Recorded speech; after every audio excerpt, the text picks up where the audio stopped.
Muy buenos días, muy buenas tardes, buenas noches, donde quiera que se encuentren.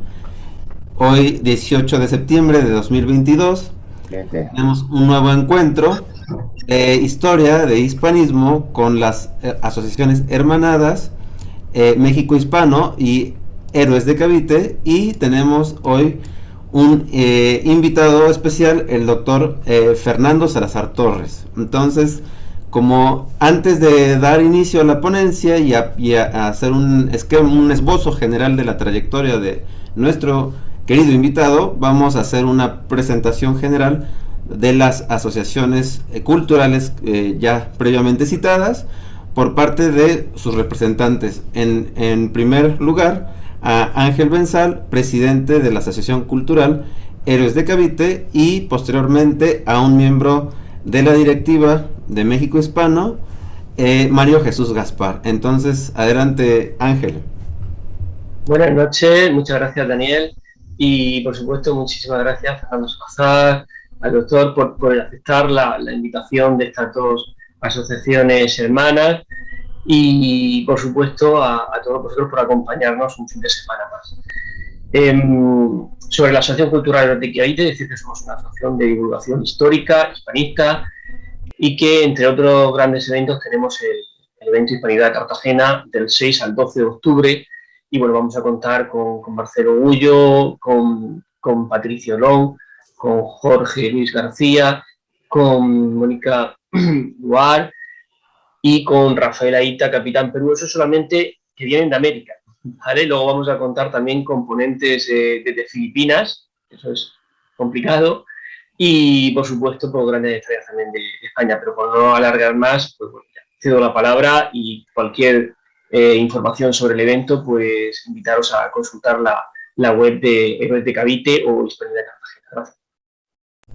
Muchas gracias, Ángel, recordando a nuestro público que tanto Héroes de Cavite como México Hispano cuenta también, así como sus páginas correspondientes, con una cuenta de YouTube, de Twitter, de Instagram y de Facebook, para que también puedan seguirnos, darle like y compartir.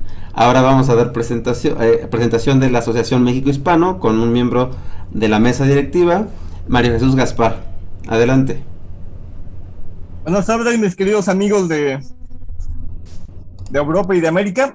Les saludo en nombre de la Asociación México Hispano, particularmente aquí desde la ciudad de Veracruz. Y antes que nada, pues damos las gracias también a nuestro ponente del día de hoy por su participación y por la buena voluntad de compartir sus conocimientos con nosotros. Pues aquí estamos también trabajando muy duro, especialmente en septiembre, que es el que se considera el mes de la patria en México, y en el cual siempre tenemos mucha polémica y controversia, especialmente por la malformación de nuestra historia nacional y obviamente la influencia de la leyenda negra. Pero estamos avanzando con bastante éxito y esperamos el mes que viene tener muchísima actividad por la difusión del documental de la primera globalización. Pues sean todos bienvenidos. Muchas gracias, Mario Jesús. Nada más hacer el detalle: España, la primera globalización, efectivamente el 12 de octubre, varias asociaciones hispanistas, entre ellas México Hispano, Héroes de Cavite y las demás que en otros países también están hermanadas. Con estas vamos a estar divulgando este documental que ha sido muy llamativo y ha tenido una amplia divulgación en distintas latitudes del mundo, ¿verdad? Entonces, vamos, el día de hoy, como ya había mencionado, tenemos el honor de contar con el doctor Fernando Salazar Torres, quien intituló esta ponencia de forma llamativa, quizás para algunos provocadora o confusa por no ubicar el nombre, ¿verdad?, de un personaje o aparentemente no hacerlo, intitulado México y Fernando Cortés, sinécdoque del hispanismo y padre de la patria. Esto es, México parte del hispanismo, el hispanismo parte de México, Fernando Cortés, Hernán Cortés, Fernandus Cortesius. Hay muchas formas, ¿verdad?, en la que se escribe el nombre, y él se escribía Hernando Cortés. También forma indistinguible de hablar de un padre de la patria, justamente en un mes, como mencionaba Mario Jesús, el mes que comúnmente en México conocemos como Mes Patrio, es un momento de oportunidad para hablar de un padre de la patria, de hablar de Fernando Cortés como padre de la patria. Esto ya nos lo expondrá con mayor detalle nuestro invitado, el doctor Fernando. Y bueno, vamos, antes de que comience su ponencia, a hacer una breve reseña de su trayectoria académica, que además versa mucho sobre el ámbito literario y poético. Entonces, el doctor Fernando Salazar Torres es poeta crítico literario, ensayista y gestor cultural, licenciado en filosofía por la Universidad Autónoma Metropolitana, o UAM Iztapalapa, maestría en la misma institución, la misma casa de estudios en teoría literaria, doctor en literatura hispanoamericana en la Benemérita Universidad Autónoma de Puebla, la UAP, con estancia de investigación en la Universidad de Salamanca, o USAL, docente en la Escuela de Escritores en Madrid y Casalam en México. Ha publicado los poemarios Sueños de Cadáver en México 2000, bueno, publicado, digamos, publicación mexicana en 2015, Visiones de otro reino, igual en México 2018, y el libro de artista Gazal, Gacelas, Espolones 2021, en conjunto con el artista plástico y poeta Fernando Gallo y Diván de Hispania, de Portugal 2022, o sea, de recién factura también este trabajo, que quizás o no, ya nos contará, que también tiene un poco de relación con la ponencia del día de hoy, toda vez que también está muy empatada es el mismo año en el que estamos haciendo esta presentación, con el que obtuvo esta obra, Diván de Hispania, con el que obtuvo el 20º premio literario Nayi Naaman en Líbano, en el área de creación. Su poesía y ensayos se han publicado en revistas literarias impresas y electrónicas. Su poesía ha sido traducida al italiano, portugués, rumano, catalán, griego, árabe, bengalí, ruso, coreano e inglés, y publicada en varias antologías. Director de la revista literaria Taller Igitur, coordinador en Hispanoamérica del Dylan Thomas Day, colaborador organizativo en la Feira do Livro Maputo, Mozambique. Es miembro del Pen Club en México y forma parte de la Cátedra Hispánica de Estudios Literarios, según entendería yo, por parte de la Escuela de Escritores, ya mencionada, con sede en Madrid. Entonces, mencionando todo esto y digamos, considerando cómo va a presentar nuestro invitado, el doctor Fernando, su exposición, pues a mí en particular me interesaría saber, dentro de este primer momento del día de hoy, de su presentación, cómo es que a través de la poesía, de la literatura, se llega a la hispanidad, se llega a tener interés por las letras, por la literatura cortesiana, ¿no?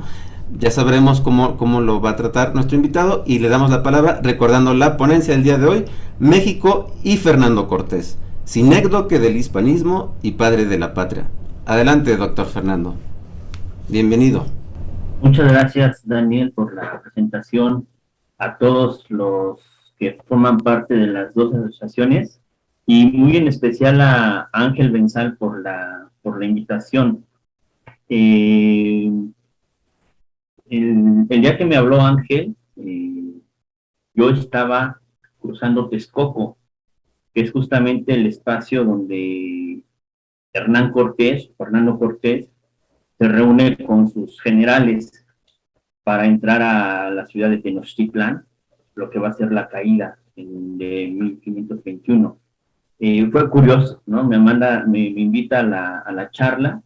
Yo llevo algunos años, debo confesar que esto de llegar al hispanismo sí fue por medio de la literatura, y especialmente por una obra sobre teoría y crítica literaria, que es la crítica de la razón literaria de Jesús G. Maestro.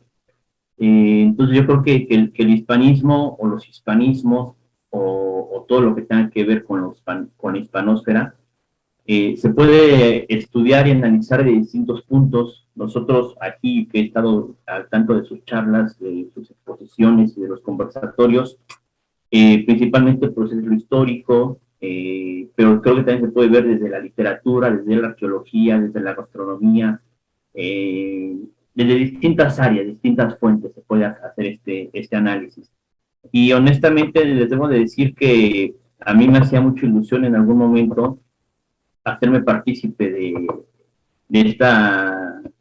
una exposición o de algo que estuviera cercano a mis ideas e inquietudes respecto a Hernán Cortés, porque yo lo empecé a leer con mayor seriedad, porque uno cuando está en la universidad y está en el colegio, pues uno lee lo que los sistemas educativos nos ofrecen, lo que es la historia. Se lee mal y a veces se lee parcialmente, ¿no? Todos lo sabemos. Entonces, cuando yo empecé a ver seriamente que la literatura en español tiene un impacto muy fuerte, cuando voy a encuentros de poesía, uno tiene la fortuna de encontrarse con poetas de otras lenguas, de otros países, y como sea, ya sea señas o en inglés o como fuera, yo les pregunto, hay una pregunta que me gusta hacerles siempre a poetas de otras lenguas: ¿qué leen en español? Y de eso que leen en español, ¿qué leen de México?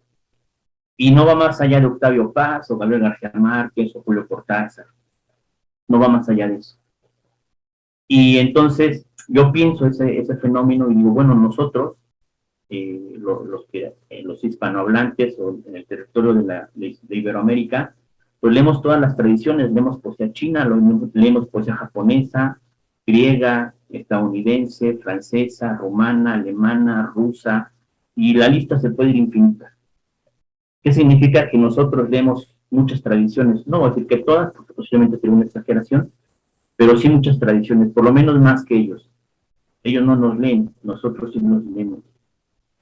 Y eso me pareció muy curioso. Y entonces empezó a entrar en mí una concepción y una noción, y en ese momento fue cuando me encontré con la crítica de la razón literaria, y siempre en diálogo con una bella persona que es María, conversando todas estas cosas. Y entonces en ese instante, en ese transcurrir, pues yo me encuentro con la obra con la figura de Fernando Cortés. Elegí este título, México y Fernando Cortés, como dice Daniel, Sinécdoque del hispanismo y padre de la patria, polémico o confuso. Quiero pedir una disculpa si alguien llegó a enfadarse o causar algún sentimiento negativo. No era mi intención, pero en los documentos históricos, incluso en las propias cartas de relación, Hernán Cortés se presenta como Fernando Cortés. Es un nombre verdadero, Fernando Cortés o Hernando Cortés. El nombre de Hernán ya se empieza a sustituir por los cronistas, ya a mitad del siglo XVII principalmente. Pero bueno, y elegí el nombre de México como sinécdoque del hispanismo y Fernando Cortés como el padre de la patria. Cabe decir que no es la primera vez que se le llama padre de la patria, se le ha llamado incluso héroe universal. O sea, si padre de la patria suena escandaloso, hay otros adjetivos y nombres que todavía pueden sonar todavía más escandalosos, ¿no? Como héroe universal, lo asocian con Hércules, con Julio César, con Aníbal, o sea, con figuras históricas y bélicas de otra época histórica. Pero esta visión negativa como villano y superlativa como héroe siempre ha existido, siempre ha existido. Me parece que no nos vamos a poder deshacer de esa doble concepción. Lo mismo como existe una leyenda negra ibérica, existe también una leyenda negra respecto a los mexicas o a los pueblos que viven en esta zona que nosotros llamamos México. Ahora, no se reduce a una antropofagia, me parece, tampoco se reduce a eso. Eso es reprobable y todo lo que se califica respecto a eso, por supuesto. Ninguno de nosotros estaría dispuesto a ofrecer a sus hijos o a sus parientes o hermanos o madre para un sacrificio, por supuesto, pero por ejemplo la medicina europea se llegó a potencializar y solventar bastante con el tipo de botánica que había en México, o aquí en este periodo, ¿no? de las culturas precolombinas o prehispánicas.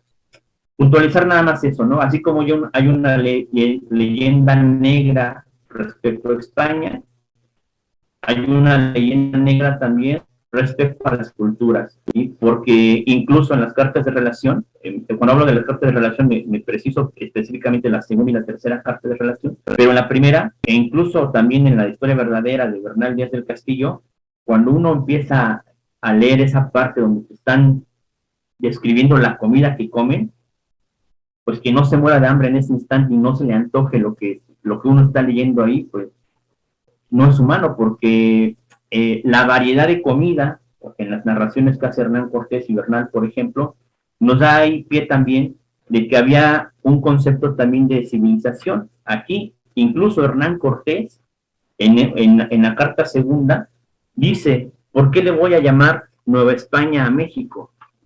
O a Tenochtitlán. ¿Por qué le voy a llamar Nueva España? Si me permiten, me gustaría leer esa parte donde él recordar más bien, ¿no? Esa parte donde dice, ¿por qué le voy a llamar Nueva España a México? Y principalmente la respuesta a eso es que le va a llamar Nueva España porque son países que geográficamente les hay un parecido. Por lo que yo he visto y comprendido acerca de la similitud que toda esta tierra tiene a España, así en la fertilidad como en la grandeza y fríos que en ella hace, y en otras muchas cosas que la equiparan a ella, me pareció que el más conveniente nombre que esta dicha tierra era llamarse la Nueva España del Mar Océano. Y así en nombre de vuestra majestad se le puso a este nombre. Humildemente suplico a vuestra alteza lo tenga por bien y mande que se nombre así, la Nueva España. Una vieja España y una nueva España. Por eso he titulado Sinécdoque del Hispanismo, porque México,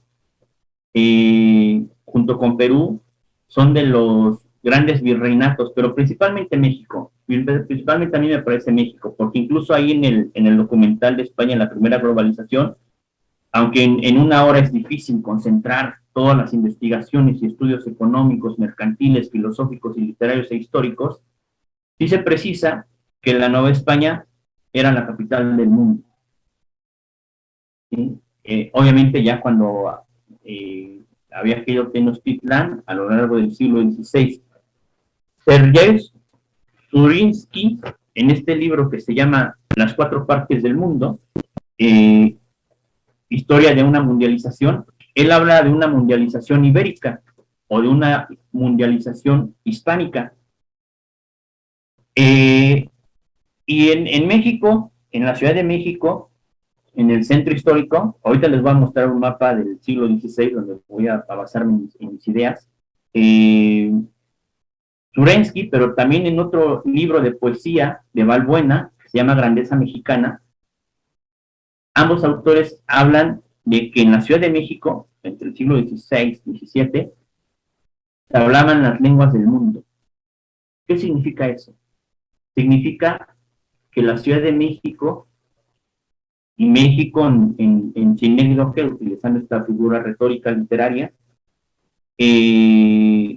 era el centro del mundo porque a ambos lados del territorio, en el Pacífico y en el Atlántico, el mercado y la globalización económica tenía que cruzar necesariamente por México. Era un requisito de ruta, de geografía, de impuestos, de comercio. Por eso he elegido que México, me parece en ese sentido, es el todo por la parte. Tomar la parte por el todo, es decir, tomar a México como una parcialidad, como el todo del hispanismo, y tomar como el todo del hispanismo a México como la parte. Y padre de la patria, no soy el primero que lo dice, de hecho debo confesar que se ha repetido esta idea del padre de la patria, y el primero en México que lo llega a mencionar a Hernán Cortés con esta toponimia, pues es Lucas Alamán, pero también José Vasconcelos a principios del siglo XX. ¿Sí? Y en el siglo XX es cuando empieza a construirse de una forma todavía superlativa una concepción negativa respecto a Hernán Cortés. Bueno, yo me baso en un suceso histórico real, con mi título, Padre de la Patria, o parte del título. Voy a explicar de acuerdo a las 7 partidas de Alfonso X y algunos presupuestos del doctor Gustavo Bueno, mis argumentos y mis ideas enfocados en este hecho histórico, 1521. Lo que yo llamo la primera Confederación Mexicana. El territorio de México era un territorio de distintas culturas, de distintas lenguas, cabe decir, era un territorio geográfico multilingüe y pluricultural. Incluso si uno históricamente hace un rastreo de los mexicas, pues eso se puede rastrear incluso hasta los toltecas. Aquí yo voy a evitar ciertas nomenclaturas como por ejemplo aztecas. Los aztecas es un concepto norteamericano que surge ya hasta el siglo XIX. También voy a evitar conceptos como colonización o Latinoamérica, o latinoamericano o América Latina, porque el concepto de colonización surge igual hasta el final del siglo XIX. Entonces voy a utilizar conceptos como virreinato y cosas que se adecuan más a los hechos históricos. Y le llamo Primera Confederación Mexicana porque no me estoy refiriendo precisamente a los mexicas, me estoy refiriendo a la idea de que se está construyendo el México moderno, y Hernán Cortés es responsable en parte de eso. Ciertamente, si Hernán Cortés, como muchos autores han señalado y nosotros lo podemos ver en los testimonios, muchas veces estuvo cerca de la muerte, muchas veces desde el inicio, desde niño, ¿no? Cuando enfermó, estando ahí en Medellín, que cabe destacar que hay un investigador en la biografía más reciente sobre Hernán Cortés, de Esteban Mira Caballos. Él señala que la familia de Hernán Cortés tiene su registro de nacimiento prácticamente en Salamanca. Aunque Hernán Cortés no nació en Salamanca, sus abuelos, sus padres, posiblemente tuvieron un origen salmantino. Y además, los abuelos participaron de la toma de Granada, lo que hace de Hernán Cortés una ascendencia militar. Bueno, estas cosas que estoy señalando a Hernán Cortés lo llenan de experiencia y de un aire de familia militar. Entonces, este hecho que sucede en 1521, donde se reúnen en Iztapalapa, ahorita va a pasar un mapa donde podamos ver nosotros imaginativamente a través de este mapa simulado, cómo se procede esta capitulación. Bueno, Hernán Cortés es el capitán general de los 13 bergantines. Por Tacuba van a entrar Pedro de Alvarado, que es capitán general, con 150 soldados españoles con espada y rodela. Por Coyoacán, Cristóbal de Olid, capitán general, con 150 soldados españoles con espada y rodela. Y por Iztapalapa, Gonzalo de Sandoval, capitán general, con 150 soldados españoles de espada y rodela. Los datos de abajo, 8,000 tlaxcaltecas, con Pedro de Alvarado, 8,000 tlaxcaltecas con Cristóbal de Olid, y 8,000 de Chalco y de Huejotzingo, con Gonzalo de Sandoval, varían. Hay unos que dan 20,000, otros 25,000, otros 30,000. Yo he dado la cifra más baja, simplemente para poder partir del número más bajo, proporcionado por los datos históricos y de testimonios y de las crónicas, para hacer una dimensión de esto, ¿no? José Luis Martínez dice realmente que la conquista lo hicieron pues los indígenas. Tampoco me gustaría llegar a esa sobreexageración, porque si bien numéricamente eran mayores, prefiero pensar de una primera confederación mexicana orquestada por don Fernando Cortés. Este mapa es un mapa de 1550, al parecer se encuentra en algún museo de Suiza. Es este mapa, ¿sí? Este es el mapa de la Ciudad de México, de lo que ahora llamamos la Ciudad de México Tenochtitlan, del año 1550. Aquí está Esto que vemos nosotros aquí, Iglesia de Jesús de Nazaret, es donde están los restos de Hernán Cortés ahora. Y sí, aquí la imagen que les estoy mostrando, Iglesia de Jesús de Nazareno, es donde están los restos de Hernán Cortés. Y muy cerca de aquí, pues está la catedral. Aquí está, ¿no? Ahí la pueden ver, ¿no? La Catedral de México. Es donde se supone, pues ahí estaban las grandes pirámides, y ahí es donde, pues es el sitio, ¿sí? Pero, ¿cómo llegan ahí? ¿Cómo entran? Ahí, nosotros sabemos cómo entran, ¿no? Porque lo hemos leído. Pero aquí está Tacuba, ¿sí? Por aquí va a entrar uno de los generales. El punto de reunión previo a toda esta primera confederación mexicana, a la que yo le llamo, el punto de reunión es Texcoco. Ahí se quedan de ver que es aquí. Por aquí yo andaba, aquí ya ves que Ángel me llama y me dice si quiero dar una charla sobre Hernán Cortés. Aquí está, aquí se reunieron Texcoco y llegaron a este punto. Uno de los capitanes generales entró por Tacuba, por aquí, esta es la calle más antigua del continente americano, Tlacoapan, era el nombre real, ¿sí? Por aquí está Coyoacán, o Coyoacán, que es donde tuvo su residencia Hernán Cortés, con Marina, doña Marina. Por aquí entra otro capitán general, y por Iztapalapa, que es el otro lugar por donde ingresa el otro capitán. Todo me cuesta trabajo ubicarlos.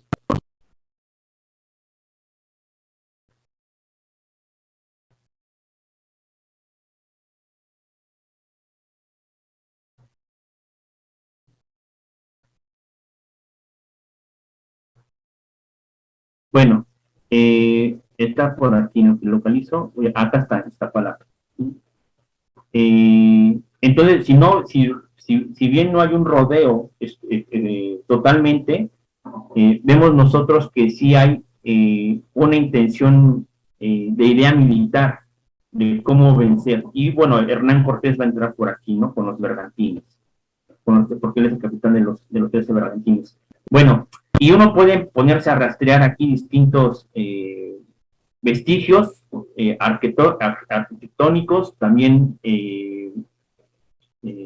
geográficos, gastronómicos, para darnos una idea de cómo era la Ciudad de México, México Tenochtitlan en el siglo XVI, ¿no? 1550 es este mapa, se supone que es este mapa, según lo que yo he leído. Pero aquí visualmente nos damos una idea, ¿no? Por aquí entra uno, por aquí entra otro, y por aquí entra otro, ¿sí?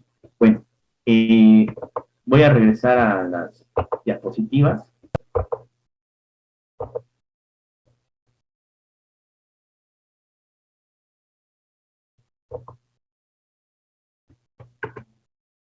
Bueno, esto que yo denomino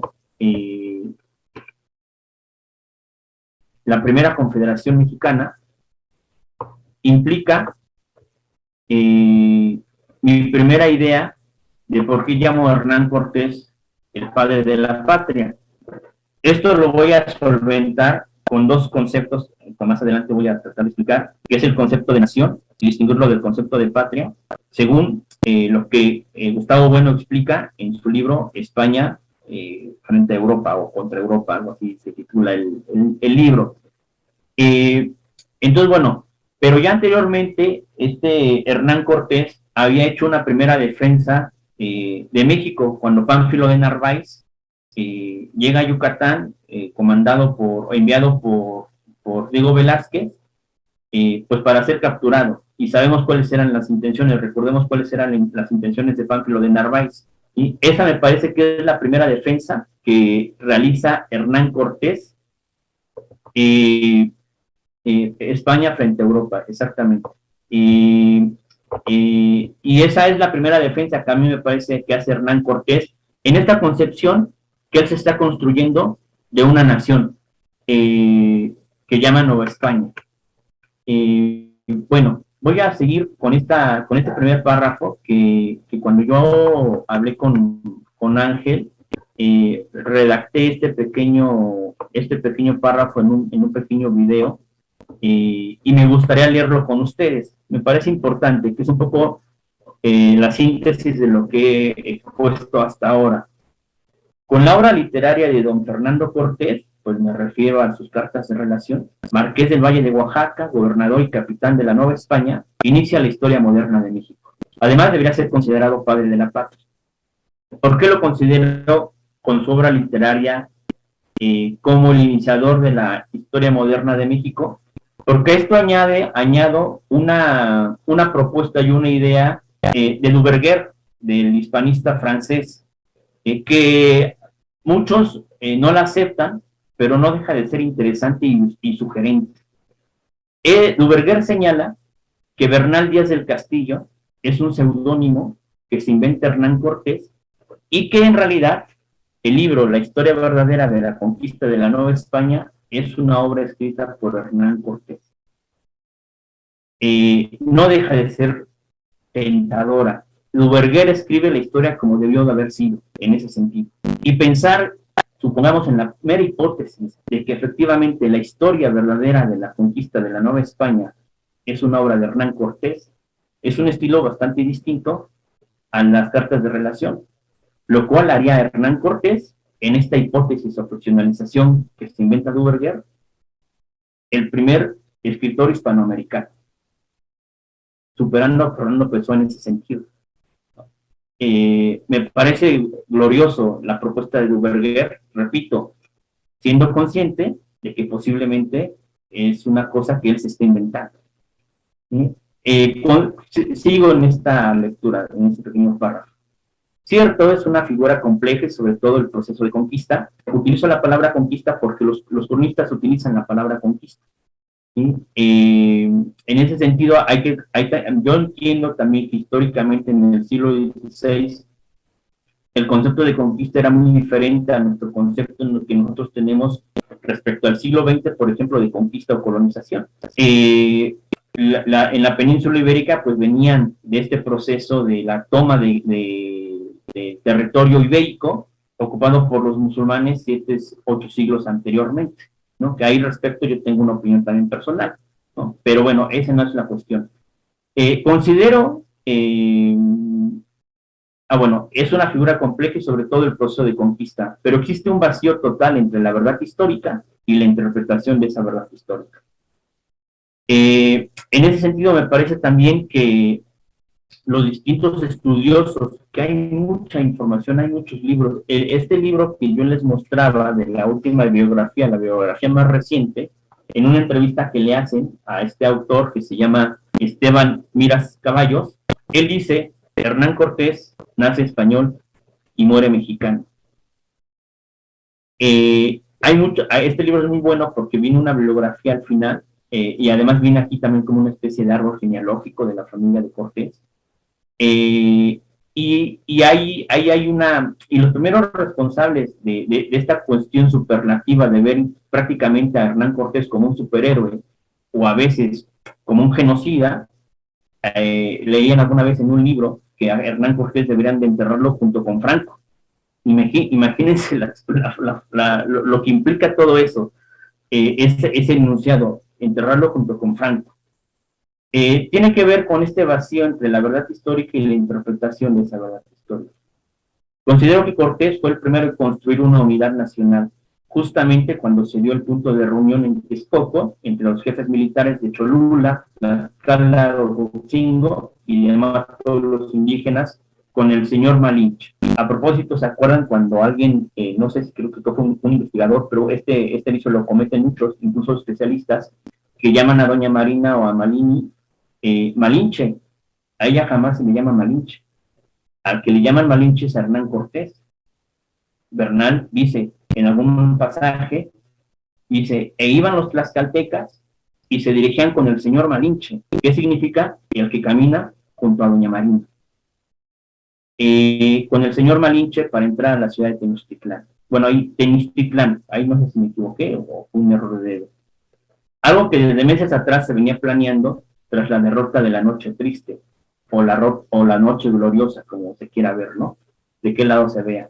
Al frente de los contingentes, que eran miles y miles de indígenas, de nuestros amigos, Cortés les llama así, iban Xicoténcatl y Chichimecateotli. El asedio sería lacustre y terrestre. El primero con 13 bergantines, Hernán Cortés, y por tierra Pedro de Alvarado y 25,000 tlaxcaltecas. Ven, aquí ya estoy dando otra cifra de otro investigador. Por Tacuba, Cristóbal de Olid con 25,000 amigos suyos por Coyoacán o Coyoacán. Y Sandoval con 30,000, más los contingentes de Chalco, Cholula y Huejotzingo por Iztapalapa. Sin duda, sí creo que la lucha de indígenas contra indígenas, liderada por Cortés y su gente y sus amigos, nos dieron la futura patria, un héroe nacional. Fíjense ustedes cómo yo hablo de una unidad nacional, por un lado, que lo pongo en rojo, y en azul hablo de patria, padre de la patria. Esto lo quiero recuperar un poquito más adelante. Bueno, ya he dicho un poco, ¿no? La idea de la sinécdoque, México como la parte por el todo del hispanismo. En este libro de Mariano Bonviliani, editado por el Colegio de México, titulado La América Española entre el Pacífico y el Atlántico, globalización mercantil y economía política entre los siglos XVI y XIX, o sea, estaríamos hablando de aproximadamente 300 años, explica todo este fenómeno mercantil y económico, que todo eso queda sintetizado en estos minutos que España en la primera globalización, cuando se refieren a este proceso, incluso cuando hablan de la primera moneda, pues que se podía intercambiar en cualquier lado del mundo, ¿no? Mercantilmente hablando. Como la capital del hispanismo, México o la Nueva España. Voy con esto de las 7 partidas de Alfonso X. La fundación de la Villa Rica de la Veracruz. Aunque es un suceso también muy conocido, como el anterior, de la primera Confederación Mexicana, no es menor la fundación de la Villa Rica de la Veracruz. Si no me equivoco, y si lo hago, pues por favor me comentan o me mencionan, es la primera ciudad en América que se funda por un español o por un hispano. La primera ciudad hispánica, la Villa Rica de la Veracruz. Y no es tan sencillo como decir, bueno, aquí estamos plantados nosotros, es como si estuviéramos todos nosotros, estamos aquí reunidos, 40, 50 los que estamos, y dijéramos, pues aquí vamos a nosotros a fundar una ciudad, porque se nos ocurra. No es así. No es tan sencillo ni tan risible como algunos lo llegan a señalar. No es un suceso menor. Alfonso X, en las 7 partidas, como nosotros entendemos, o el libro de las leyes, es un organismo jurídico que le empieza a dar cuerpo pues al territorio castellano, ¿sí? Esto también, en ese sentido, esto también sería otra sinécdoque, Castilla. Originalmente, pues sería la corona de Castilla. Hernán Cortés y los demás militares o conquistadores, o como les queramos llamar, venían en favor de la corona de Castilla, no propiamente de la corona española. Bueno, aquí ustedes como españoles me podrán precisar si esto que estoy señalando sí está bien o es una incorrección mía. Pero bueno, ahorita en las charlas, en el diálogo, eso me imagino que igual se podrá ver. Bueno, nosotros sabemos que Hernán Cortés empieza a tomar un protagonismo o a figurar entre 1517 y 1519, pero ya Hernán Cortés tenía más de una década de estar en este lado del Atlántico, pues estaba en Cuba, en la isla La Fernandina, como le llaman, y se desatiende de la subordinación que podría tener respecto de Diego Velázquez. Entonces la fundación de la Villa Rica de la Veracruz es esa tentativa de dar la espalda a Diego Velázquez, un particular, para subordinarse a la figura del rey, Carlos I o Carlos V, como se le quiera ver, ¿sí? Y entonces, y si uno recuerda el estilo y la nomenclatura que utilizan los cronistas y Hernán Cortés, se sugieren servir a Dios y al rey, ¿sí? Bajo estas concepciones, Alfonso X, entre el siglo XIII aproximadamente, pues redacta estas 7 partidas y, y cada una de las partidas empieza con el inicial de su nombre, Alfonso. La primera partida con A, la segunda con L, la tercera con F, la cuarta con O, la quinta con N, la 6 con S y la 7 con O. Podemos acercarnos un poquitín a una de estas 7 partidas, para nada más tener una idea. No nos vamos a poner a leer todas, pero sí es importante, a mi parecer, pues acercarse a las lecturas de esto que yo considero pues son mis fuentes y mis argumentos para sostener lo que estoy tratando de decir.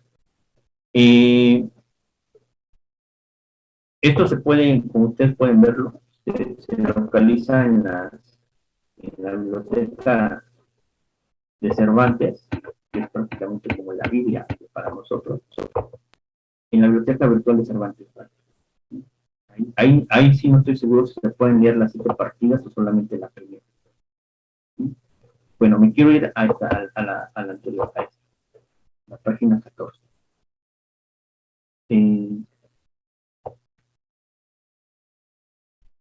Dice, ley cuarta. ¿Por qué nombra así las leyes? ¿Por qué nombrar así las leyes? Ley, tanto quiero decir como leyenda, en que yace enseñamiento y castigo que liga, premia la vida del hombre que no hace mal. Bueno, no lo estoy leyendo como está aquí en el castellano antiguo, porque igual lo pronuncio mal, entonces trato de hacer una relectura a un español pues más nuestro, ¿no? Y que muestra y enseña las cosas que el hombre debe hacer y usar. Y otro sí es dicha ley porque todos los mandamientos de ella deben ser leales y derechos y cumplidos según Dios y según justicia. En ese caso, la figura de justicia va a estar dada en el rey o la corona. ¿Cuáles son las virtudes y la fuerza de las leyes? Las virtudes de las leyes son en 7 maneras, como el número de las partidas.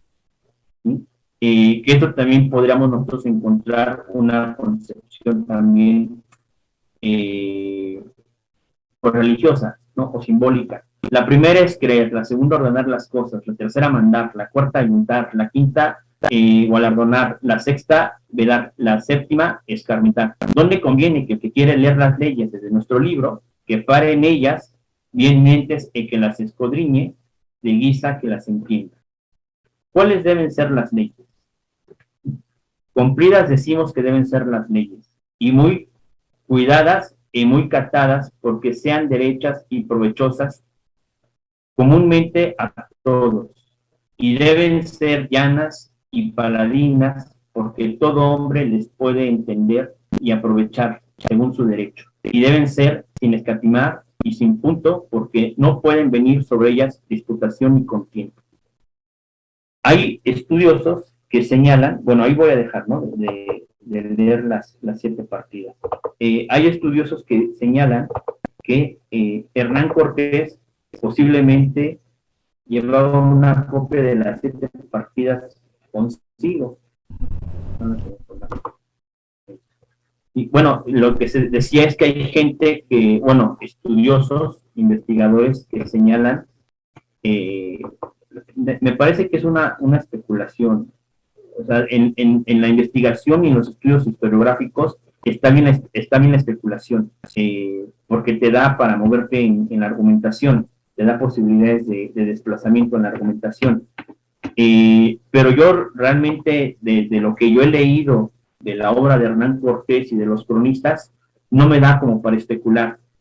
Puedo pensar en un contexto en el que, y como Hernán Cortés también dicen muchos que tuvo una formación en la Universidad de Salamanca, otros dicen que estuvo en Salamanca, pero que eso no implica que haya estado en la universidad, ¿no? Son cosas diferentes.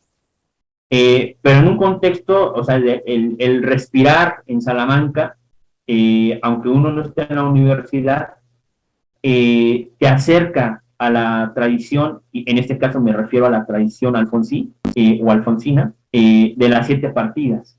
¿Sí? Entonces, no descarto que Hernán Cortés haya conocido las obras o sea, cuando digo que las haya conocido significa que se haya acercado a ellas, que las haya leído, porque además de entre todos los conquistadores o los militares, Fernando Cortés es considerado como uno de los más astutos, de los más diplomáticos y también de los que tenían una formación cultural y educativa. Sabía latín. Fernández del Castillo, en su obra, él dice que hablaba y conversaba en latín con los demás. Entonces, en ese sentido, no descarto que la obra de las 7 partidas de Alfonso X haya servido dentro de un órgano jurídico para fundar la Villa Rica de la Veracruz, que vendría a ser pues la primera ciudad hispánica de Nueva España. Bueno, voy a saltar a la siguiente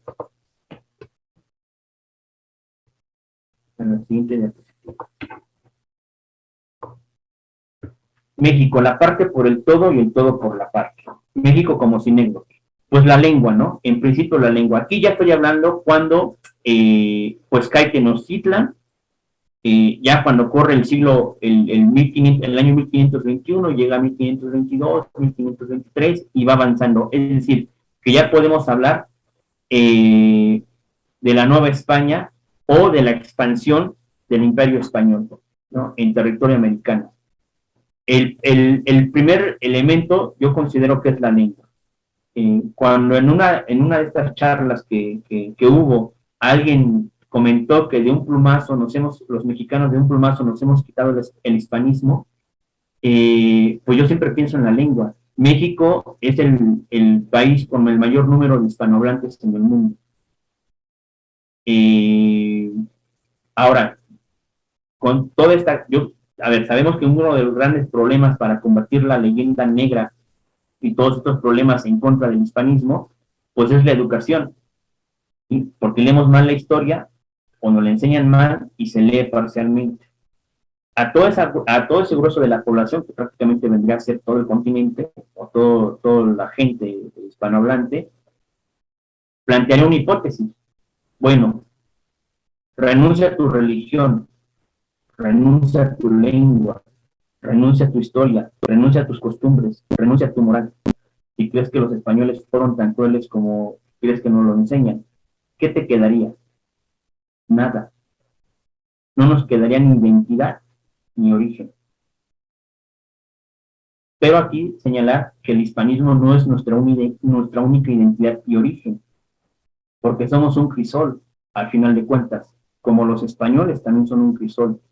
En ese sentido somos iguales, porque los españoles no le pueden dar su espalda a Roma, no le pueden dar su espalda al Andalus, no le pueden dar su espalda a los cartagineses, no le pueden dar su espalda a Tartesia o a los tartesios. Lo mismo pasa aquí, nosotros no le podemos dar la espalda a este pasado, ¿sí? Que en algún sentido fue cruel, por supuesto que era cruel, porque el contexto de la historia de esa época también implicaba esa crueldad. Y bueno, la lengua sería un elemento. El otro elemento pues sería la economía, que de alguna medida ya he señalado eso, ¿no? La economía. El otro elemento sería el comercio.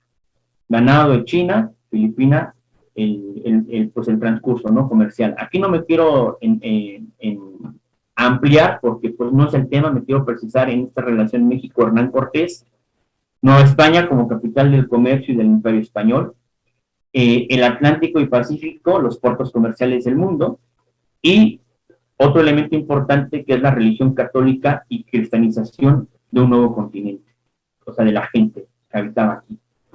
En el siglo XVI, pues los intelectuales indígenas o todos los que participaban de la construcción, porque no es que, bueno, ya cayó Tenochtitlán, hay que construir una nueva ciudad, hay que construir una nueva nación. Estamos en un territorio al que ya podríamos llamar patria, hay que construirla. Sí, posiblemente construirla sobre las pirámides, sí, pero lo que se implicaba ahí es que hay que tener presente también que históricamente en 1517 Martín Lutero había publicado sus 95 tesis protestantes, ¿sí? Entonces, el desarrollo de la expansión geográfico y religioso del catolicismo y la cristianización era sustancial, no podía ser de otro modo, tendría que hacerse, ¿sí? Y pensar en otra hipótesis, si no fue Hernán Cortés, hubiera sido otro, el conquistador o el que hubiera hecho lo que Hernán Cortés hizo, y seguramente la historia hubiera sido otra. Si no hubieran sido Elcano y Magallanes quienes hicieron la primera circunnavegación, la primera globalización, que no solamente es la primera vuelta al mundo, también es la primera vez que una lengua le da la vuelta al mundo, la portuguesa y la española, hubieran sido otros, sin duda, hubieran sido otros, ¿sí? Posiblemente a lo mejor el desarrollo hubiera sido más o menos el mismo, las consecuencias y el resultado hubieran sido otros. Y no sabemos de qué manera. Y bueno, cuando hablaba de la primera confederación mexicana, quería puntualizar aquí nada más cuando Hernán Cortés, bueno, cuando todos van corriendo, escapando por sus vidas en la noche triste y llegan a Otumba y van pasando por distintas regiones geográficas de México hasta que llegan otra vez a Tlaxcala con sus amigos y ahí se organizan para hacer esta entrada por los 4 frentes previamente haberse reunido en Texcoco. Poco a poco se van añadiendo pues gente, se van añadiendo gente a Hernán Cortés. Cuando digo añadiendo gente, significa que esto sucede principalmente en la tercera carta de relación, cuando Hernán Cortés va platicando, ¿no? Incluso van y le piden disculpas, no, oye, pues disculpa que nosotros hayamos hecho afrenta a tu pequeña comitiva, pero bueno, también debes entendernos que nuestra relación con los mexicas pues no era la más indicada, y ya que pues no están los mexicas, pues quiero que sepas que estamos de tu lado, ¿sí? El concepto de confederación, Culúa es otra forma de llamar a Tenochtitlan, es lo mismo, Culúa, es el primer nombre que se le empieza a dar, Culúa. Las confederaciones de Culúa yo la concibo como una unión o alianza entre estados. Aquí utilizo la palabra estado con reserva, no es el concepto de estado como nosotros tenemos, podemos nosotros ceñirlo a cultura, que conservan una soberanía, porque es lo que hace Cortés, ¿sí? Aunque acepta que se unan, Cortés en ningún momento con ninguno de estos pueblos o con ninguna de estas culturas o etnias o como les quieran llamar, no se va a poner por encima del tlatoque o del cacique o del tlatoani, y se van a sentar sobre la base de un tratado. En este caso, pues esa conversación que hace cada uno de los representantes de estas culturas o de estos pueblos con Hernán Cortés, aunque sea verbalmente, se puede concebir como un tratado o como un acuerdo para gestionar la defensa, las relaciones exteriores dentro del propio territorio mexicano y otros intereses comunes. ¿Cuáles son esas culturas que se van añadiendo a esta Confederación Mexicana? Esto es previo a esta primera Confederación Mexicana, donde van a entrar por Tacuba, por Iztapalapa y por Coyoacán. Otumba, Aculuacan, Ixcucan, Huejotzingo, Oaxaca, bueno, Huachuaca, Ocupayuto, Calco, Huachuta, Huatinchán, Huacachula, Churuntecal, Tazapan, Mascalcingo y Nautal. Aquí hay que mencionar que yo estoy respetando la caligrafía como está escrita en las obras. Como son expresiones náhuatl, en la mayoría de ellas, por ejemplo, en el caso de Motecuzoma, ¿no? Nosotros lo conocemos como Moctezuma.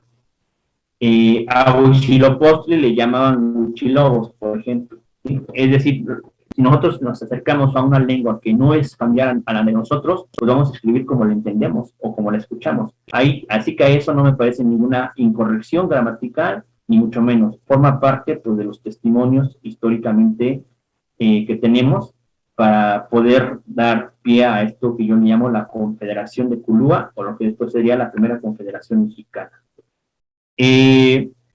Cuando Cortés al final ya es justicia mayor, alcalde mayor, capitán general, hay otros acontecimientos que ya no son tanto un motivo de Cortés o una acción de Cortés, sino más bien son consecuencia después de este resultado de expansión de un imperio, ¿sí? Como es nombrar a Nueva España, la unidad confederada de estos pueblos a los que han unido, pensar que hay algunas consecuencias ontológicas e históricas del nuevo nombre de Nueva España. ¿A qué me refiero? Pues una consecuencia ontológica es, en principio, pensar que toda esta gente que tiene esta conversión al catolicismo o una suerte de cristianización, se encuentran ante hechos totalmente inauditos e inexistentes para ellos. Renunciar a sus ídolos, por ejemplo, a sus dioses, es otro hecho también ontológicamente hablando que habría que estudiar, ¿no? Dentro de las costumbres y las tradiciones hay una transformación respecto de una nación o de una patria. Por eso yo distingo entre la nación y la patria. Una nueva toponimia y nomenclatura respecto al reino de Castilla. Pues la letra, la imprenta, la distribución de los textos cortesianos que empiezan a circular, la expansión de una nueva cartografía, y bueno, esto que ya hemos dicho antes, ¿no? La mundialización ibérica. Bueno, voy a ir avanzando para que igual ya darle fin a esta charla, porque igual creo que ya va siendo hora, por el tiempo sobre todo. Las razones por las cuales yo, sí, además ya es la última diapositiva, ¿sí? Las razones por las cuales yo hablo de que Hernán Cortés es padre de la patria. Es una idea que yo estoy repitiendo, el padre de la patria, no es la primera vez que se añade esto, pero yo quiero dar argumentos, porque creo que en el caso de Lucas Alamán, que me parece uno de los intelectuales que más ha sabido defender esta concepción del padre de la patria, que también, por ejemplo, José Vasconcelos lo ha hecho, pero generalmente se alude, cuando se le llama a Fernando Cortés el padre de la patria, por una cuestión de fundación, prácticamente, y porque le dio el nombre de Nueva España. Pero me parece que hay otras razones todavía más importantes y más valiosas que esas. Gustavo Bueno, en este libro que ustedes están viendo, España frente a Europa, distingue tres tipos de naciones distintas. Él está pensando mucho en el proceso y en la problemática española. Habla de una nación biológica de nacimiento, habla de una nación étnica y de una nación política. ¿Sí? Y con esto ya voy terminando. La nación biológica es prácticamente el lugar de nacimiento del cual nosotros somos. Prácticamente, por ejemplo, en nuestra carta de nacimiento, nuestra acta de nacimiento en el INE, o en la cartilla de identidad, como se le llama ahí en España, pues tiene el lugar de nacimiento, ¿no? De donde uno es originario. Eso sería como esa nación biológica. La nación étnica se refiere más o menos al mismo fenómeno que han cultivado la construcción de España como una geografía cuyos desplazamientos culturales se ha dado a través de distintos procesos históricos, cartagineses, nórdicos, romanos. Todo eso implicaría un cultivo de nación étnica. Lo mismo pasa en México, es el mismo fenómeno. Cuando llega, se cuenta esta historia, ¿no? Cuando llegan ¿por qué se funda Tenochtitlán? Porque la gente que venía caminando se encuentra a un águila, que yo tengo mi sospecha que no era un águila, porque un águila está en territorio más seco y montañoso y no en un lugar lacustre. Yo sospecho que más bien era un caracá y no un águila. Pero bueno, al águila también lo ponen porque viene a representar a Quetzalcóatl. Pero cuando se funda México Tenochtitlan, pues esa cultura o esas razas étnicas son derivadas de otras razas que geográficamente venían del norte del país. ¿Sí? Y este fenómeno lo voy a explicar con esta cita que hace Gustavo Bueno. A ver, déjenme encontrar. Acá está. No es solo un orden, cito a Gustavo Bueno, no es solo un orden social el que constituye la plataforma desde la cual se conformará el concepto de nación étnica. No solamente es un orden social, es el orden social propio de las sociedades complejas, es decir, sociedades constituidas por otras sociedades relativamente simples, en tanto se relacionan las unas con las otras, según múltiples intercambios de tipo parental, comercial, laboral o religioso. ¿Sí? Es decir, que México, Tenochtitlan era una nación étnica. Y era una nación, se puede hablar de que ya era una nación según los términos de Gustavo Bueno. Y era una nación. Hago otra cita. El concepto de nación étnica implica necesariamente, como plataforma, a otros grupos sociales a través de los cuales la nación étnica se delimita por retroreferencia, una plataforma a través de la cual un grupo se refracta como nación étnica. ¿Sí? Dicho de otro modo, si solo existiese un grupo humano, es decir, pensar en México, si solo existieran los mexicas, por ejemplo, si solo existiera un grupo humano, si nos atuviesen únicamente a un grupo aislado, pensemos únicamente los mexicas,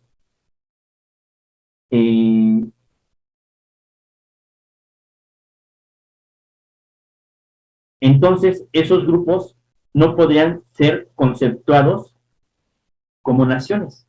Es decir, que los mexicas necesariamente necesitaban de otros grupos, y al final es lo que pasa, porque otra de las características que señala Gustavo Bueno respecto a la nación étnica es que un grupo, dentro de esa complejidad social, está por encima de los demás.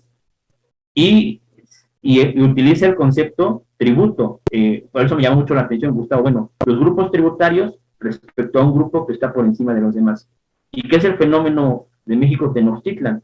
Un grupo podrá comenzar a ser una nación en su sentido étnico cuando a través de otros y juntamente, igual a mi letra ya no lo entiendo, igual leo otra vez. Para la edición del video. Un grupo podrá comenzar a ser una nación en su sentido étnico cuando a través de otros grupos y juntamente con estos, desde la plataforma social compleja, compartan todo con ellos. Están conceptualizados, determinados por su origen étnico. Y en contra, cuando Gustavo Bueno introduce aquí el concepto de patria, señala que la patria implica, es decir, una nación étnica no necesita obligatoriamente un territorio específico, porque hay un desplazamiento. ¿Sí? Y en cambio, el concepto de patria incluye el territorio en el cual están enterrados los antepasados, y la nación en un sentido político implica una patria común. Entonces, cuando Hernán Cortés, y bueno, no me refiero solamente a Hernán Cortés, sino me refiero cuando surge esta construcción que nosotros le llamamos los virreinatos o el virreinato de la Nueva España, tenemos al que puso los primeros cimientos y al fundador de esa patria, que es Fernando Cortés. ¿Sí? Y bueno, con esto termino mi participación, obviamente a reserva de los comentarios y de las preguntas, y bueno, agradecer nuevamente. Muchas gracias. Muchas gracias, doctor Fernando. Ha sido una exposición muy interesante que está ligada, está concatenada, ¿verdad?, a una serie de encuentros, digamos, particularmente cortesianos, que tienen que ver con previos videos que pueden seguir, como el de Carlos Lascano, de Mario Jesús, que está ahorita con nosotros, de otros ponentes. Entonces, estamos muy agradecidos y vamos a dar paso a las preguntas. Yo antes de comenzar, bueno, más bien después yo plantearé alguna pregunta, pero quien también tenía mucho interés en aportar y enriquecer la ponencia del día de hoy es Mario Jesús, que pues él es veracruzano. Él ha trabajado mucho también esta cuestión de las fundaciones de las villas, ¿verdad? Y de todas estas cuestiones, y quería también enriquecer un poco esta cuestión, y a continuación daremos paso a otras preguntas que pueden bien levantar la mano o escribirlas y ya las iré yo también leyendo. Nada más también mencionar que dentro de las personas que están con nosotros, María, no sé si es quien mencionabas, que también nos acompaña, menciona magistral ponencia vertebrada política, cultural, social y geográficamente. Fernando Álvarez dice, muy interesante la ponencia, lo de Malinche me ha sorprendido. Yo ahí tengo solo una pequeña duda antes de que darle la palabra a compañero María Jesús. Malinche lo entiendo, ¿no? Como se escribe, pero Malintzin, que el sin tiene que ver como con lo reverencial, ¿verdad? El honorable. ¿Eso también se refería a Cortés o si es una forma, digamos, adecuada de referirse a Doña Marina? Porque, digamos, podría ser Doña Marina quizás, ¿no? Es mi única duda así muy breve. Y ahorita le damos la palabra a Mario Jesús y continuamos en el periodo de preguntas para nuestro invitado, el doctor Fernando. Adelante, esa pequeña duda. Sí, sí, a Doña Marina sí se le llamaba Malinche, era la forma, ¿no? Era su nombre, vaya, ¿no? Uno de los nombres con los cuales se conoce. Pero, según lo que yo he leído, claro, a reserva aquí de que alguien pueda corregirme, porque también eso se trata de ir aprendiendo, es que a Doña Marina o a Malinche nunca tuvo este nombre de Malinche. Por lo tanto, ese adjetivo de llamarle a los mexicanos malinchistas como una especie de odio al mexicano, de odio a México, pues es equivocado, ¿no? El nombre de el señor Malinche solamente es atributivo a Hernán Cortés. Claro, y es que como fonéticamente Malintzin y Malinche se parecen mucho, por eso yo tenía mi duda, pero qué bueno Sí, es que Malinche significa, bueno, ahí yo no sé náhuatl, ¿no? Pero alguien que sepa náhuatl nos podrá hacer como una raíz ahí de lingüística, ¿no? Pero es el que camina, sí, sería ser el que camina al lado de, o sea, no es solamente el que camina, sino es el que va al lado de. Sí, que está al lado. Como un sentido de igualdad, el que va al lado de Doña Marino o Malinche. Perfecto, muy interesante precisión, porque como justamente tiene esa similitud fonética, pareciera que tiene una raíz común, y por lo visto, hasta donde sabemos y lo que nos comparte nuestro invitado, pues no es así. Entonces, vamos a darle la palabra a Mario Jesús para que nos exponga sus inquietudes, los que quería complementar, y vamos también leyendo las preguntas, y posteriormente también a Oscar Iván, que también tiene la mano levantada. Adelante, Mario Jesús, adelante. Muchas gracias. Bueno, mis queridos amigos, lo primero es lo primero. Felicitar a nuestro excelente ponente, el doctor Fernando, por su muy interesante ponencia. Y precisamente el objetivo de mi intervención pues, es para enriquecer el contenido. Como bien menciona nuestro amigo Daniel, pues yo soy originario de la ciudad de Veracruz, aquí, particularmente de aquí de la zona donde Hernán Cortés realizó su primer arribo en abril de 1519. De los puntos que yo quiero enriquecer para el doctor Fernando, el número uno es acerca de la Villarrica. La Villarrica de la Veracruz no es la primera ciudad de América. Particularmente en una investigación que les voy a compartir en unas horas, allí estoy aportando los datos y los mapas donde estoy digamos, enlistando las ciudades que estaban fundadas en 1519, y podemos decir que en este punto había ya 17 poblaciones con rango de ciudad en el continente americano fundadas por españoles. Dos de ellas estaban en tierra continental. Una era la villa y posteriormente ciudad de Santa María de la Antigua del Darién, que fue fundada hacia el 20 de septiembre de 1510 y que en julio de 1515 recibió el título de ciudad. y esta población estaba vigente, funcionando con su cabildo, para cuando Cortés llegó a Mesoamérica, y su destrucción y abandono total fue hasta 1524. La siguiente población en tierra continental pues fue precisamente la Villarrica de la Veracruz. Sin embargo, aquí hay que tomar en cuenta un detalle.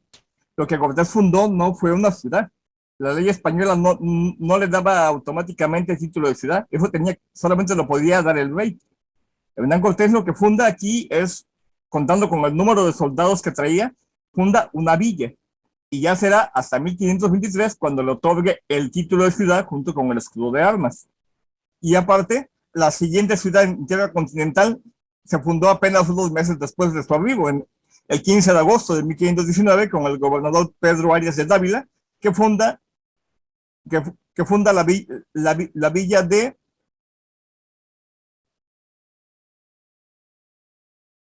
la villa de Panamá de la Asunción de Castilla del Oro del Sur, mejor conocida hoy en día como Panamá la Vieja, y que recibió título de ciudad en 1521. Por lo tanto, la Villarrica de la Veracruz sería en todo caso la tercera ciudad de la América continental, y solamente por y dentro de un conjunto de cuatro ciudades que recibieron al mismo tiempo el título de ciudad, entre ellos la Ciudad de México, la de Coatzacoalcos, la Villa del Espíritu Santo, y aparte de eso, pues, esa primera ciudad, porque muchos historiadores mencionan frecuentemente ese dato, pero que está totalmente equivocado. Bueno, el segundo punto que quiero mencionar, respecto a lo que los dos Fernando nos comentan de la confederación que Hernán Cortés formó con los indígenas, voy a aportar el dato de que Hernán Cortés esta labor de confederación ya lo había comenzado desde 1519. ¿A qué me estoy refiriendo? Para aquellos que conocemos el desempeño de Cortés en la costa veracruzana antes de subir a Tenochtitlán, Hernán Cortés, después de que contacta con los zempoaltecas y con el famoso Cacique Gordo, que es un personaje central dentro de ese proceso político, porque es él quien le revela a Cortés la verdadera situación política que está pasando en Mesoamérica. Y le indica también, traducido por doña Marina, quiénes son los pueblos aliados, quiénes son los oprimidos, quiénes son los simpatizantes de los mexicas, y también le abre el panorama de quién más exactamente son los mexicas. Esta primera confederación que se sostuvo hasta el final, se realizó después de que Cortés fundara ya físicamente la Villarrica de la Veracruz, y se realizó precisamente en la población mesoamericana de Quiagüitlán, que se encuentra precisamente a 2 kilómetros frente a la Villarrica de la Veracruz, y ahí, convocados por el cacique de Zempoala, se reunieron los líderes y jefes de más de 30 pueblos indígenas. ¿Cuáles eran esos pueblos indígenas? Bueno, Bernal Díaz del Castillo además nos menciona el número, pero no nos dice exactamente quiénes. Afortunadamente, mis queridos amigos, aquí en Veracruz ha habido mucha inquietud sobre eso, y en 2019, precisamente coincidiendo con los 500 años de la ruta de Cortés, el arqueólogo Jesús Javier Bonilla Palmeros, del Instituto de Antropología, presentó un libro muy interesante que, por desgracia, debido a la pandemia y también, como él mismo me mencionó en una entrevista, a la oposición de historiadores oficialistas del centro de México, porque también en eso la historiografía está enfrentada, y yo soy siempre de la opinión de que para poder entender la figura de Hernán Cortés debemos tener en cuenta las fuentes indígenas, pero no solamente las fuentes hispánicas, no solamente la fuente mexica, sino también las fuentes tlaxcaltecas y principalmente las fuentes totonacas, porque fueron las primeras con las que Cortés tuvo que contactar. Y por ello, mis queridos amigos, les permito recomendar este libro que tiene poca difusión en este momento. Miren, ese que les estoy mostrando, que se llama Presencia de Quetzalcóatl y Hernán Cortés en la costa del Golfo. ¿Qué es lo que nos es interesante el libro? Es el análisis de 3 códices que los pueblos indígenas de la costa hicieron hacia 1554, al igual que el Códice de Tlaxcala, reclamando la violación de compromisos que habían establecido con el Marqués del Valle de Oaxaca, y donde ellos mencionan en los códices los glifos de los pueblos totonacas que hicieron esa primera confederación con Hernán Cortés. Entre ellos mencionan 4 grandes señoríos: el señorío de Zempoala, el señorío de Tepetlán, el señorío de Chapultepec y el gran señorío de Tlacolula, que abarcaba casi todo el centro del estado de Veracruz. Y este detalle es muy importante saberlo. ¿Por qué? Porque para que Cortés pudiese llegar hasta Tlaxcala, tenía que atravesar todo el territorio de pueblos que eran sometidos, y algunos de ellos eran aliados de los mexicas, que también tenían guarniciones en la región. Y precisamente la propuesta que nos hace el arqueólogo Jesús Bonilla es de que Cortés pudo hacer su primera ruta de Cortés a través del territorio de esos pueblos aliados que le permitieron el paso libre, como él menciona en su primera carta de relación. Entonces, conociendo esta información, que por cierto está muy poco difundida, yo considero que la labor de Cortés como diplomático para poder hacer confederaciones indígenas no fue en 1521 ni en 1520, comenzó desde antes que estuviera a Tenochtitlán, y en este interesante libro que espero poderlo digitalizar para compartirlo, aquí tenemos las pruebas de la voz de los mismos pueblos indígenas. El tercer punto también es, y precisamente también con la estadía de Cortés, cuando él funda la Villarrica de la Veracruz en la tercera semana de mayo de 1519, aquellos que hemos leído a Bernal Díaz del Castillo, él nos aclara que Hernán Cortés únicamente traía el nombramiento de capitán general de expedición, y al momento de fundar este cabildo, él entrega el nombramiento a sus capitanes, que en ese momento ejercen la función de regidores, y cuando lo llaman a comparecer nuevamente, pues le dan el nombramiento de justicia mayor, que es, en opinión de los investigadores de la Universidad Veracruzana, es otra manera de llamar al puesto de alcalde mayor. Justicia mayor y alcalde mayor vendrían siendo sinónimos del mismo puesto. El puesto de capitán general también se lo entregan. Pasa de ser un capitán general de expedición o de flota a ser un capitán general directamente bajo la autoridad del rey. Por lo tanto, esos nombramientos ya los tiene desde el mes de mayo de 1519. Los nombramientos que él va a tener posteriormente y con los cuales va a poder nombrar o sugerirle al rey que nombre el territorio como Nueva España son el nombramiento de capitán general, pero capitán de general ya de un territorio mucho más amplio, con autoridad ahora sí totalmente militar. Y aparte, el más importante, que era el que más ansiaba, el de gobernador de la Nueva España, que solamente retuvo 2 años. Bien, y el punto número 4. En el caso de las siete partidas, se ha sugerido mucho que Hernán Cortés pudiese haber traído consigo embarcado un ejemplar de ella. Sin embargo, muchas veces, y lo digo por mi experiencia aquí en Veracruz, cuando se sigue la figura de Hernán Cortés, hay una fuerte tendencia a centralizar toda la atención en él y a descuidar un poco la personalidad de los expedicionarios que venían con él. Hernán Cortés no era el único expedicionario que venía con él que también sabía de leyes. Recordemos que para poder hacer su jugada legal de la fundación del Cabildo de Villarrica y desligarse de la autoridad de Diego de Velázquez, Hernán Cortés puso su conocimiento y experiencia que había tenido como notario, pero también tuvo que ser asesorado. Y entre ellos venía un procurador y venía también el escribano real don Diego de Godoy, quien también tenía conocimiento de leyes.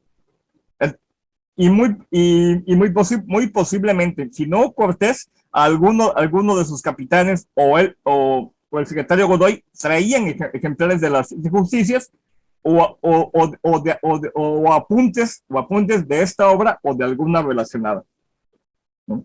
Y pues de momento eso sería todo, y nuevamente mis felicitaciones para el doctor Fernando. Muchas gracias. Muchas gracias, don Mario. También muy interesantes aportaciones.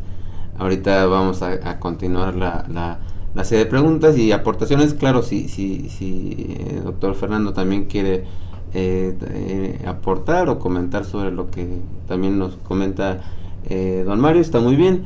Recordar que incluso en Estados Unidos la Cámara de Representantes tienen a Alfonso X, ¿verdad? Entre las figuras importantes del derecho, y que todavía en Estados Unidos, en la parte hispánica o con predominancia hispánica, las siete partidas todavía son fuente de derecho supletorio, que toda la fecha se emplea para resolver litigios. Entonces está vivo, aunque en México no lo conozcamos tanto. En la parte hispánica de Estados Unidos todavía tiene esa vigencia y esa importancia esta fuente de derecho. Ya iremos comentando más sobre estas cuestiones, y aprovechando el conversatorio, otro personaje, un expositor que ha participado de las exposiciones de Héroes de Cavite, Pedro Insúa, tiene una exposición llamada Alfonso X, el origen de la nación española. En ese tenor, yo lo que entiendo con lo que expone Fernando, el doctor Fernando, es que es como este equivalente en el que tanto Fernando III como Alfonso X, al poner el castellano como la lengua de la corte en ese momento, ya está presente la idea de España ya como la idea de una España cultural, en la que el español junto con la catolicidad van a vertebrar, ¿verdad?, toda esta región, y que en el caso de Cortés, por su fe y por lo que también representa y forma y constituye en muchos sentidos, bien podríamos llamarle sin problema, aunque será también motivo de discusión en algún momento, digamos en un foro más abierto, de la patria mexicana, por supuesto. Entonces no sé si el doctor Fernando quiera hacer algún comentario adicional, o lo que hemos estado platicando, lo que don Mario también expuso, y si no, también daríamos la palabra a Oscar Iván Rodríguez. No sé si Fernando no... Sí, nada más algo rápido. Uh-huh. Sí, agradecer a Mario. Nada más, no sé si lo precisé, igual se me fue, el hecho de que yo hablaba de una primera confederación mexicana, tenía también, en la medida en que va transcurriendo el tiempo, Hernán Cortés, a mí me da la impresión que cada vez se siente, llamémoslo así, cada vez más mexicano. Incluso en su testamento él pide ser enterrado en México. Y se me fue, pero iba a cometer una incorrección, no sé, igual si se pueda, lo pido permiso ahorita para hacerlo. Les quería poner una canción de Jorge Negrete, que perfectamente le podría quedar a Hernán Cortés, ¿no? Cuando la canción habla un poco de cuando muere un mexicano fuera de México, ¿no? Que es un poco lo que pasó también a Hernán Cortés. Tuvo la ilusión, al final, pues sí sucede, ¿no? Está enterrado aquí, pero un poco también con esos problemas y esos días que a lo largo de los siglos su cadáver y su cuerpo se vio expuesto. Pero en lo que decía Mario de las confederaciones, que prácticamente desde que pisa tierra mexicana se ve ante estos hechos. Lo que yo quería más bien señalar era que claro, que si bien no es la primera confederación, sí es la primera confederación cuyo resultado definitivo es, pues prácticamente la fundación de Nueva España, ¿no? Quería señalar eso más bien, o sea que había una relación casi causal, ¿no? Que gracias a esa confederación se puede hablar del surgimiento, ¿no? Aunque Hernán Cortés pues ya le llamaba Nueva España, ¿no? Desde cartas de relación, o sea, desde años antes. Y nada más señalar esa. Y pero todo lo demás lo anoté, Mario, lo anoté incluso lo del libro. Muy bien, muchas gracias, Mario. Y si me permiten, en cuanto se pueda, pues, si se puede poner la canción, porque igual, allá en España igual no la conocen, o seguramente sí, pero también quiero poner, porque es un video de una película de los 50 del siglo de oro mexicano, señalar que incluso la figura del charro mexicano es una derivación del traje típico salmantino, por ejemplo. Y el traje de Jorge Negrete en esa película es muy parecido al traje típico de Salamanca. igual en un momento. Entonces, adelante. ¿Y de dónde nos estás hablando, Oscar Iván? Y adelante para que estén estos compañeros de México y de España. Les habla Oscar Iván desde Soacha, en Colombia. Pues felicitar a don Fernando, que pues ha aclarado muy bien el término, pues al inicio, sobre la cuestión de, bueno, así como hay una leyenda negra antihispánica, pues refiriendo a la parte española, también con la de los indígenas, en las cuales yo sí sostengo que, a pesar de, digamos, de que hubo cultos precristianos antes de la conquista, también, digamos, hay aportaciones que han llegado hasta nuestros días. Por ejemplo, pues con nuestros propios alimentos dentro del continente, prácticamente. También con la arquitectura y la parte de hidráulica en algunas ciudades, tanto mayas, mexicas y también incas.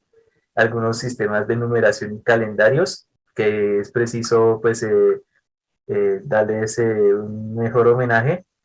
Y lo respecto de Hernán Cortés, sí me ha abierto pues bastantemente los ojos, porque pues ya se aclara un poquito cómo es que, digamos, se da origen a lo que es hoy la nación mexicana que conocemos en estos momentos, y en el cual pues siendo ya no los del siglo XIX, sino el propio Cortés, con una figura que ayudó a formar esa nación que todos conocemos. Y pues en el caso de la Nueva Granada, para nosotros vendría siendo Gonzalo Jiménez de Quesada, que es el que da también todo el ordenamiento que conocemos, inclusive más allá del periodo español. Pues eso es lo que quería aportar. Adelante, doctor. Pero bueno, más que pregunta, fue como un comentario, ¿no? Ahí me quedé un poco sin palabras, ¿no? Bueno, pero para compartir, ¿ya lo tiene a la mano? ¿El video? Sí, claro. Y aprovechando también.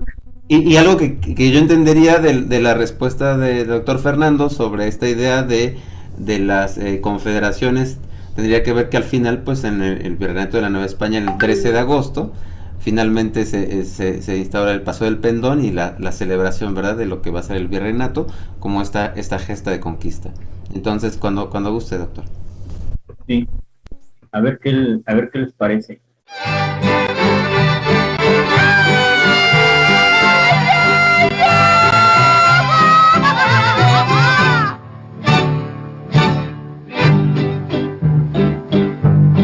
Voz de la guitarra mía, al despertar la mañana, quiere cantar su alegría a mi tierra mexicana.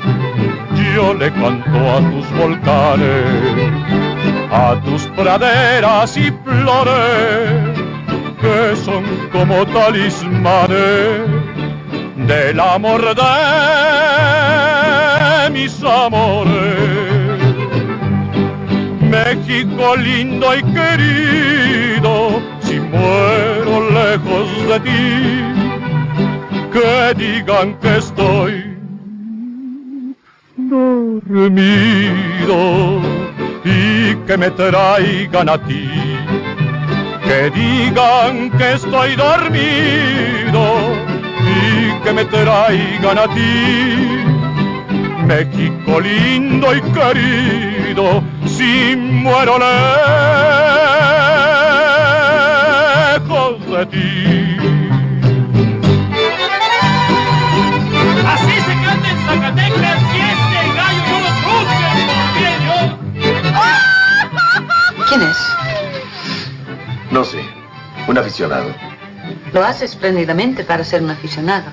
Que me entierren en la sierra, al pie de los maguellanes, y que me cubra esta tierra, que es cuna de hombres cabales. Voz de la guitarra mía, al despertar la mañana, quiere cantar su alegría a mi tierra mexicana. mexicana.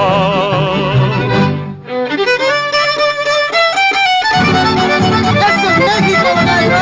¡Ajá! ¡Apilíncale, compadre!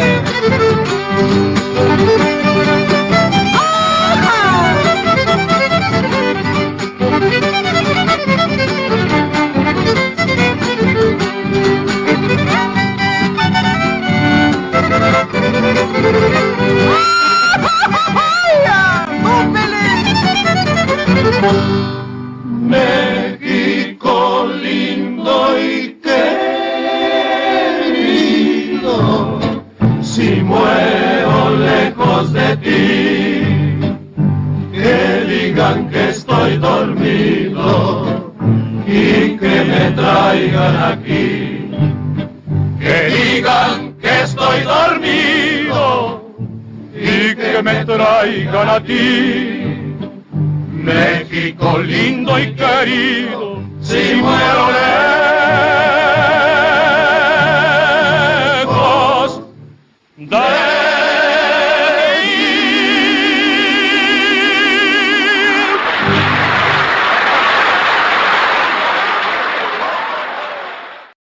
que además prácticamente es como murió Hernán Cortés, ¿no? Prácticamente dormido, una muerte muy pacífica, se puede decir así.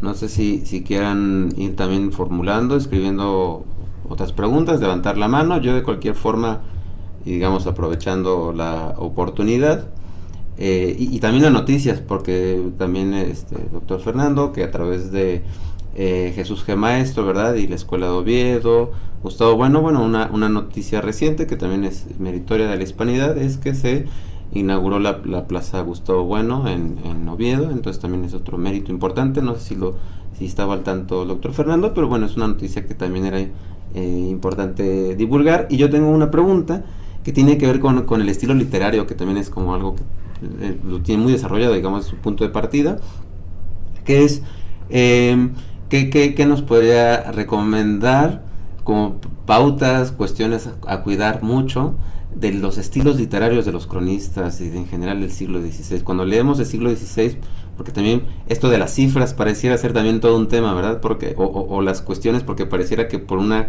cuestión narrativa, por lo que entiendo, porque no tengo esa especialidad ni mucho menos, se exagera, ¿verdad? A veces como para darle algún realce narrativo, no sé de qué, o por qué interés, pero qué prevenciones, qué consideraciones habríamos que tomar en cuenta al momento de acercarnos a los cronistas, acercarnos al siglo XVI español o en lengua castellana, ¿verdad? Esa sería mi pregunta. Sí, gracias, Daniel. Bueno, yo lo que diría es que los propios cronistas son los responsables que tengamos esta visión dualista, ¿no? Del héroe y el genocida, ¿no? Por un lado, pues, sabemos, ¿no? Bernal Díaz del Castillo, todos los cronistas que empiezan a surgir después, y del otro lado, como la cara B de esta figura, pues es las casas, ¿no? Que al final es prácticamente el que construye los argumentos para las leyendas negras. Y es que, por ejemplo, también por los poetas del siglo de oro, por ejemplo, Quevedo, hay un hecho en el caso de Cortés que es superlativo y que sobresale y que permite alimentar esta idea de, pues prácticamente un superhéroe, ¿no? O sea, como alguien más de Marvel, ¿no? O del reino DC, que es que la providencia siempre lo acompañaba, ¿no? Cuando estaban en la caída de Tenochtitlan, pues uno de sus soldados lo rescata, o sea, prácticamente le quita un mexica de encima y matan a este soldado, ¿no? Que se convirtió prácticamente en su salvador, y Hernán Cortés después, cuando ya termina la batalla, pues pregunta por él, lo busca y nunca lo encuentra. Y los cronistas son los que alimentan estas ideas, ¿no? Y dicen, no, pues Hernán Cortés pensó que se había encarnado en un soldado castellano, pues nadie más que Santiago, ¿no? Estos hechos, ¿no? Estas crónicas que a lo histórico se le añade lo ficcional, ¿sí? Eso por un lado. Y otro hecho también en ese sentido es que, a ver, como bien decía Mario, ¿no? Todo este proceso de construcción de la Nueva España, pues no se remite específicamente a Hernán Cortés, pero sí es el líder, ¿no? Es sin duda el líder. No es el único, pero sin problema es el líder. Y por ahí yo también leí en algún momento que Cervantes se quería venir a Nueva España. Entonces, o sea, me vuelve loco pensar que Cervantes haya querido estar aquí en la Nueva España, ¿no? Es decir, las propias figuras relevantes de la literatura y de la cultura española en aquella época querían estar aquí, ¿sí? Y la otra cosa que yo me pregunto, y que yo lo pregunto a todos, me cuesta trabajo pensar porque, o sea, yo sé que viajar por el Atlántico en aquel momento era muy, muy difícil, ¿no? Si todavía lo es ahora, en aquel momento mucho más. ¿Por qué el emperador nunca quiso venir aquí? ¿No le interesaba? ¿Lo veía menos? Si sabía que era su territorio. Porque, claro, tenía otras preocupaciones, ¿no? Porque mientras Hernán lo iba a perseguir, pues Carlos iba por Flandes, ¿no? Preocupado por sus otros territorios. Pero me cuesta trabajo pensar eso. ¿Qué hubiera sucedido si Carlos o Felipe o algún representante hubieran llegado a Nueva España? Eso hubiera cambiado quizá también en mucho el futuro del Imperio Español. Bueno, sí, como el caso de los Braganza, ¿verdad? En Brasil. Sí, es un claro. poco respondiendo también la pregunta, bueno, espero que te haya respondido, y ahí también lo planteo como una inquietud, o sea, es una pregunta difícil de responder, ¿no? Seguramente sí se puede responder con los elementos que tengamos, pero es una pregunta que yo le doy vueltas constantemente. Sí, especulativa. Al final también de eso se nutre mucho la literatura y las ucronías, ¿verdad? Y todos estos mundos alternos de la literatura que no necesariamente tienen que, por ser ficción, deformar la historia, sino plantear establecer otros planteamientos que pueden ser narrativamente también muy interesantes. Menciona Manuel Ernesto Bernales, en la conquista del Tahuantinsuyo y aún antes, las alianzas confederaciones fueron clave. Y entre los peruanos se suele considerar, no por indigenistas cerrados a otras evidencias, que los primeros peruanos son fruto del mestizaje. Luego hubo otros y continúan. Garcilaso de la Vega se tiene como un símbolo de ese fruto de un complejo proceso. Gracias por la exposición y comentarios. Bueno, sí, el Garcilaso, el Inca, ¿verdad? Garcilaso supongo que es a quien se refiere, bueno, porque al final estaban emparentados, ¿verdad? Con otro Garcilaso. Dice, Brasil es hijo de eso que dice el expositor. Sí, claro, por supuesto. No sé si hay más preguntas, comentarios de los que nos están acompañando, y si no, daríamos la palabra a los representantes de las asociaciones que hacen posible este encuentro, Héroes de Cavite y México Hispano. Dice, dice Alfredo Navarro, hizo falta que se hubiera fundado una rama de la Casa Real en Nueva España. Bueno, sí hay varias posibilidades. Estaba también el conde de Aranda, ¿verdad? Por ejemplo, tenía también esta idea de establecer varios reinos. Hay varias hipótesis al respecto. Y bueno, si no hay más comentarios que hacer, y daríamos el cierre con los comentarios de las asociaciones, y finalmente quien cerraría el encuentro del día de hoy sería nuestro invitado con las palabras que quisiera dedicar, ¿no? a la fecha de hoy, hablando de México y Fernando Cortés. Oscar Iván comenta, incluso Filipinas debió ser virreinato. Pues bueno, si no hay más que agregar, pues daríamos la palabra en primer lugar al presidente de la asociación Héroes de Cavite, Ángel Benzal, para que haga algún comentario, y después daríamos la palabra a Mario Jesús. Adelante, Ángel. Gracias, compañero. Bueno, pues felicitar al doctor Fernando Salazar por esta magnífica conferencia, muchísimos datos. Iremos asimilando toda esa información que nos ha dado. Y bueno, también hay que tener en cuenta, bueno, si no fueron los reyes de España a América en aquella época, es porque los viajes no son los de hoy. El viaje era peligroso, ya conforme a lo mejor iba avanzando un poco, a lo mejor la tecnología, pero también íbamos a lo mejor perdiendo poco a poco el poder del control sobre el océano. Los ingleses iban subiendo poco a poco, ¿no? Y bueno, y eso pues, al fin y al cabo se corren unos riesgos que a lo mejor alguien que tiene la responsabilidad de gobernar un vasto imperio, pues no quería correr, ¿no? No estoy justificando en ningún caso que no fueran a América, sino simplemente que había unos riesgos que no siempre se estaban dispuestos a correr. Por lo demás, pues comentar que el sábado que viene, bueno, el viernes que viene tendremos conferencia con muchos de los ponentes, tenemos que comunicarlo, pero bueno, lo adelantamos, todavía no lo hemos puesto de forma oficial, con muchos de los ponentes que no para acompañar a Hispanidad Cartagena. El viernes que viene ya empezamos las conferencias de forma normal y bueno, ya ahí de vez en cuando iremos coordinando algunas con México hispano.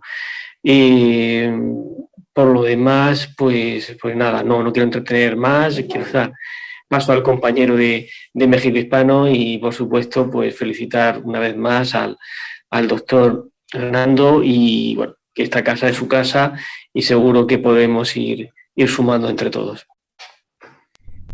Muchas gracias, Ángel. Don Mario. Muchas gracias, queridos amigos. Pues además de felicitar nuevamente a nuestro ponente del día de hoy por su excelente exposición, también comentarles que efectivamente, como lo hemos visto a lo largo de muchas conferencias, la figura de Hernán Cortés es muy relevante. No pasa un año que no tengamos nuevos datos acerca de él, nuevas sorpresas, por decirlo así.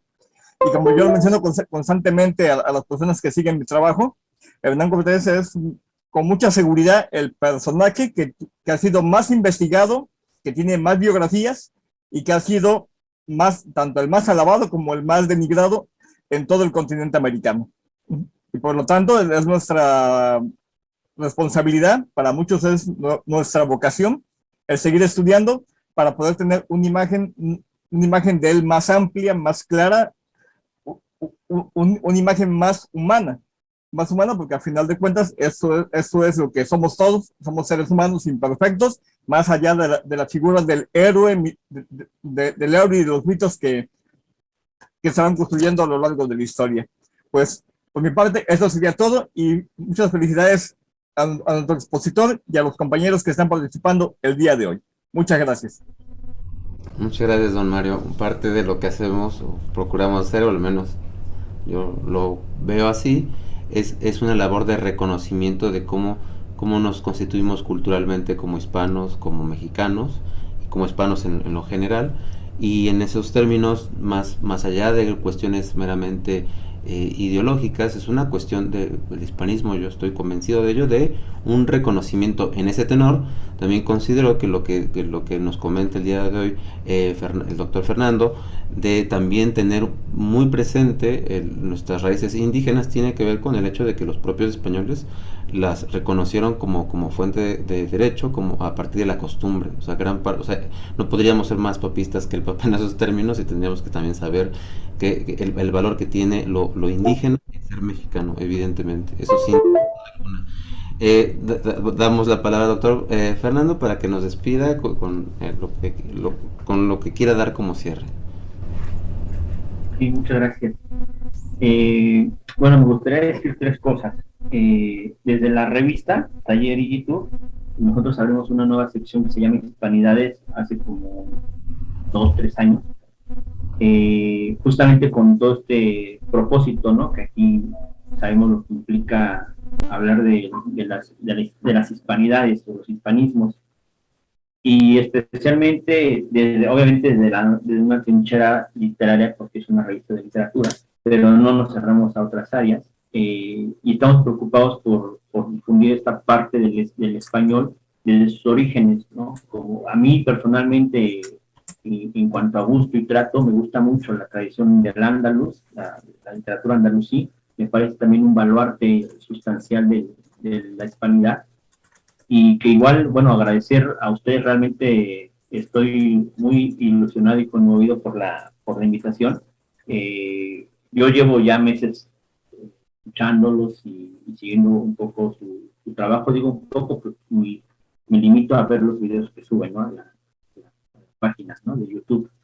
Eso por un lado, y por otro, bueno, que igual estoy abierto para más adelante, y una tercera, o sea, más adelante, participar o intercambiar, colaborar en lo que sea necesario, yo personalmente, pero también desde la revista. Y la otra es que, bueno, a ver si María no creo que se incomode, pero, por ejemplo, a María es alguien que le interesa mucho la figura de Doña Marina, y ella y yo estamos escribiendo un poemario que junta esta doble personalidad de Hernán Cortés y Doña Marina. Entonces, nada más que dentro de esta bibliografía o literatura, porque se ha escrito mucha literatura y mucha poesía favor a Hernán Cortés, pero no recuerdo precisamente a Doña Marina, ¿no? Y me parece una pareja más allá de lo sentimental o lo emocional. Y preguntarle, yo llegué a ver en algún momento un corto que parece que se iba a estrenar en septiembre, estoy esperando a ver cuándo, no sé si vi mal o cómo era el rollo. Se llama Doña Marina, el nacimiento de Hispanoamérica. Un corto, no sé si ustedes saben algo al respecto, o está en proceso, o una alucinación mía, porque me he puesto a buscar y no lo encuentro. O sea, no hay datos al respecto. No sé si alguien sabe algo. Hay un documental, bueno, después de España la primera globalización, están preparando el documental José López Linares de, que se llama así, la Malinche o Doña Mariana, se llama así, el documental. Entonces, después de la primera globalización, va ese sobre México. Entonces, a lo mejor ese es el que estamos esperando. De hecho, ya he hablado con él y he quedado en que le iba a pasar el listado de historiadores de México que colaboran con México Hispano y de Caviche, por si queréis colaborar con él bueno, yo le pasaré los currículum por si deciden contar con vosotros para algo de información o para participar en el mismo, pero bueno, eso ya lo iremos viendo más adelante. Lo comento a raíz de lo que acabas de comentar del documental. Perdón, Fernando, que te he interrumpido, sigue. No, si quería saber eso, sí, o así, igual de este lado, ¿no? Lo que yo pueda apoyar o colaborar, adelante, cuenten conmigo. Muchas gracias, ¿no? Muchas gracias, doctor Fernando. Al final, por ejemplo, hay un documental del 11, famoso también, que es de Malinche, bueno, salió hace unos años, y quizás ese tipo de, serie más bien, y quizás ese tipo de expresiones videográficas pueden también servir como pauta para decir, bueno, qué tanto de lo que se expone mediáticamente tiene certeza histórica o tiende a ser fidedigno, ¿no? O a darnos una expresión más genuina de estos personajes. Y por supuesto sería muy interesante que en un momento dado pudiera realizar una ponencia en este rubro de quién es Doña Marina, quién es Malinche, ¿verdad? Entonces, con esto pues daríamos cierre a la conferencia del día de hoy, y pues deseamos que tengan un muy bonito día donde sea que se encuentren. Hasta luego.